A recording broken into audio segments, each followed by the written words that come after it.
Andreas Hugo Pareira nilai Jokowi rendahkan martabat Prabowo Subianto, ternyata ini alasannya. Tentang pilkada, sudah pilkada kita serahkanlah kepada junior itulah. Siapapun yang dipilih gak ada masalah, gak ada kita, silakan, gak ada intervensi. Saya jamin gak ada itu. Saya dan saudara Gibran Rakabuming Raka telah menerima mandat sebagai Presiden dan Wakil Presiden Republik Indonesia. Untuk itu, saya memohon saudara-saudaraku, rakyat Jawa Tengah, pada pemilihan kepala daerah yang akan datang di Jawa Tengah, saya mohon dengan sangat, berilah suaramu kepada Jenderal Ahmad Lutfi dan Gus Taj Yassin. Masuk akal kalau dianggap bahwa Prabowo tentu pemimpin dari Kim Plus sampai sekarang, dua partai. Kan itu dia ingin memastikan bahwa calon-calon Kim Plus ini yang mesti menang. Tetapi rakyat punya perhitungan lain juga, yang melihat bahwa diperlukan semacam sebut aja satu gerakan untuk kita mesti cari cara kalimatnya, satu gerakan untuk menghalangi kembalinya Jokowi di dalam politik Indonesia. Kira-kira itu situasi publik. Jadi semua orang yang didukung oleh Jokowi justru akan mengalami, atau diduga kuat akan mengalami kepapaan dalam politik. Poin-poin yang memungkinkan kita melihat pola baru ini justru dinyatakan lebih konkret oleh netizen. Netizen tetap ada di dalam kritisisme. Partai-partai politik tentu udah gampang lah, karena udah pasti di bail out atau di BLT, dikasih BLT oleh Kim Plus. Nah, kemarin pas kita nge-speak up soal pelanggaran etik dan pelanggaran hukum oleh seorang mantan Presiden Joko Widodo yang kemudian ikut sebagai cawe-cawe dalam pemilu, argumen orang-orang yang membelanya mengatakan bahwa tidak terdapat statement secara langsung yang mengatakan bahwa lo harus mendukung A, B, C sehingga tidak ada yang dilanggar. Tapi, kalau misalkan soal berita yang ini gue mau lihat nih orang-orang mana nih yang mau ngebelain, karena ini jelas-jelas tidak hanya kemudian berkaitan dengan pelanggaran terhadap etik. Kalau ngomongin pelanggaran etik berarti udah pasti pelanggaran hukum dan etik tidak bisa dipisahin. Tapi ini juga jelas-jelas melanggar peraturan terkait dengan pemilihan umum, terutama pilkada itu sendiri, yang mana memang sudah secara jelas, clear, terang-terangan menyatakan bahwa gue mau lo pilih calon gue. Tapi ya kalau misalkan kita lihat nih, nggak presiden hari ini, presiden sebelumnya, presiden kemarin-kemarin itu emang selalu inkonsisten dengan apa yang dikeluarkan dari mulutnya dan apa yang dilakukan gitu. Kalau dukungan, semua kan boleh-boleh saja ya, minta dukungan. Namanya tamu nggak mungkin nggak diterima ya. Ya, mungkin calon lain juga kalau datang pasti belum terima. Tapi kata-kata orang menganggap Pak Prabowo nggak netral gitu Pak dengan dia. Ya saya jalannya mungkin mencari hal yang bisa mendongkrak elektoral. Tamu datang ya mungkin beliau kan harus bicara setuju. Ya, saya rasa yang lain juga boleh saja kalau minta waktu beliau. Saat Presiden Prabowo menemui Jokowi di kediamannya di Solo beberapa waktu yang lalu, Presiden Prabowo sempat mendapat kritik. Bapak ini presiden, ngapain Bapak menghadap seorang mantan presiden? Jadi kesan yang ditangkap oleh publik itu seperti seorang bawahan yang menghadap atasannya. Dan rasanya juga nggak mungkin ya Prabowo menemui Jokowi kalau mereka nggak punya kepentingan. Nggak mungkin kan mereka bertemu hanya sekedar untuk makan nasi kucing di angkringan.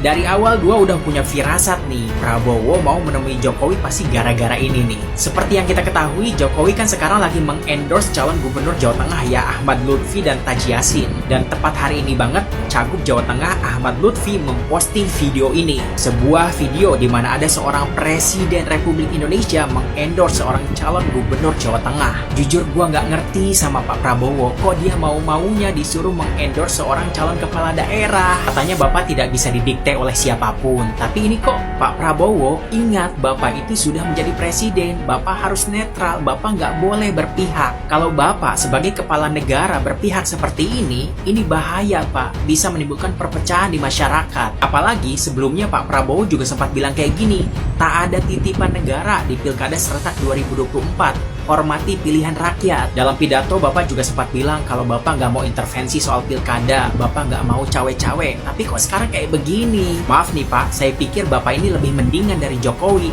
ternyata sama aja. To the point. Pertama, apakah ini etis? Enggak, ini enggak etis. Apakah merupakan pelanggaran etik? Iya, pelanggaran etik.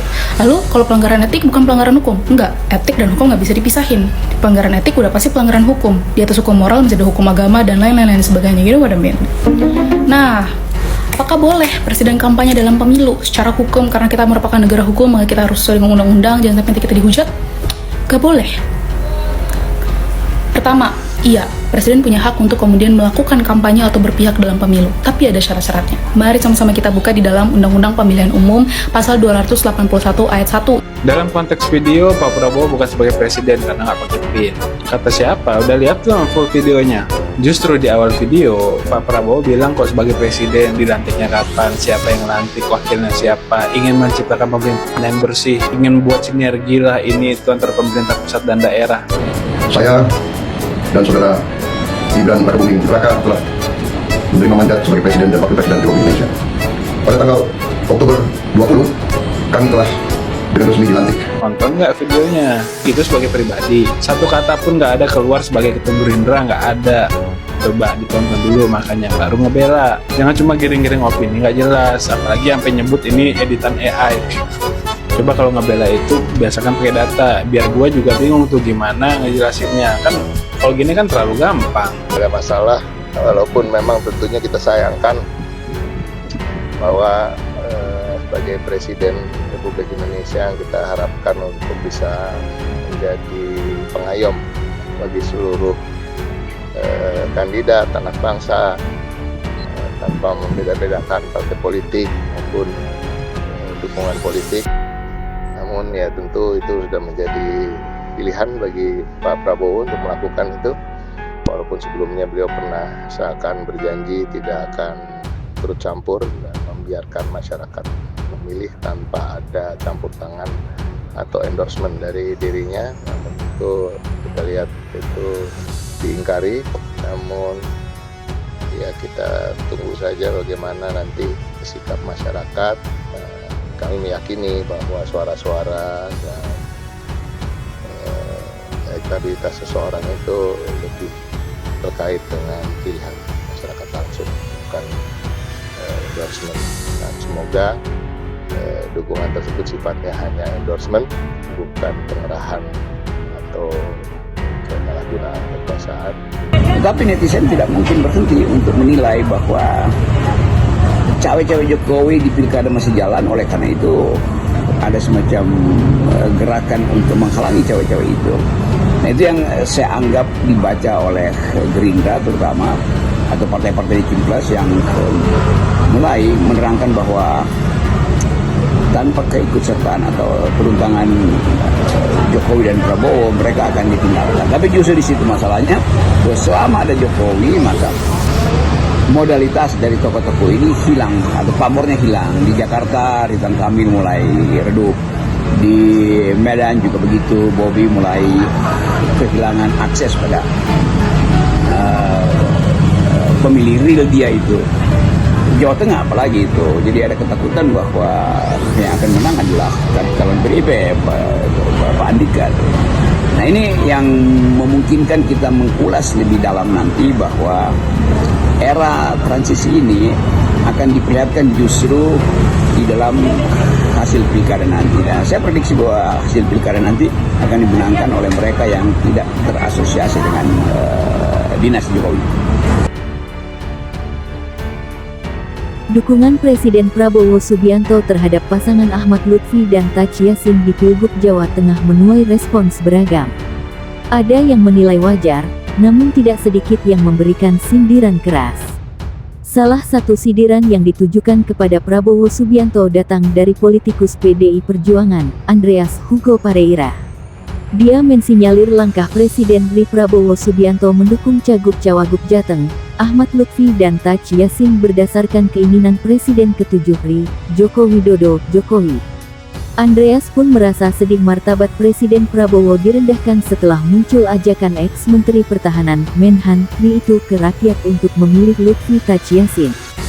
Saya sedih melihat Presiden Prabowo direndahkan martabatnya, karena dengan dukungan tersebut rakyat menangkap pesan kuat, bahwa Presiden Prabowo tunduk di bawah pengaruh Jokowi, kata dia melalui layanan pesan, dilansir JPN, Minggu, 10/11. Andreas mengatakan langkah Prabowo mengampanyekan Lutfi Yassin untuk menunjukkan ke publik bahwa level Presiden RI disamakan dengan juru kampanye, Jurkam. Terkesan juga ini maunya Jokowi merendahkan martabat Presiden yang hanya diperankan sebagai Jurkam, lanjutnya. Andreas mengatakan, Prabowo selaku Presiden RI harus menjadi pemimpin negarawan yang berdiri di atas semua kontestan Pilkada serentak 2024 dan tidak berpihak ke kubu tertentu. Jadi, Presiden jangan direndahkan menjadi Jurkam, katanya. Sebelumnya, Prabowo merekomendasikan warga Jateng memilih Lutfi Taj Yassin sebagai gubernur dan wakil gubernur Provinsi Beribu di Semarang itu. Dukungan Prabowo menyebutkan kandidat nomor urut 2 pada Pilgub Jateng itu dipercaya akan memperbaiki hidup masyarakat. Saya percaya kedua tokoh ini merupakan tepat memimpin Jawa Tengah, kata Prabowo, Sabtu, 9/11. Prabowo mengatakan dirinya bersama Wapres RI, Gibran Rakabuming Raka tidak bisa bekerja sendiri dalam membangun Indonesia. Dia melanjutkan butuh sinergi pemerintah pusat dan daerah dalam mewujudkan visi negara yang bersih, mempercepat pembangunan ekonomi, hingga menjaga kekayaan alam. Prabowo merasa kandidat Lutfi Taj Yassin jika memimpin Jateng bisa menyelaraskan kebijakan di daerah sesuai ketentuan dari pusat. Saya percaya bila keduanya memimpin baik sehingga kerja sama antara pusat dan daerah akan terwujud.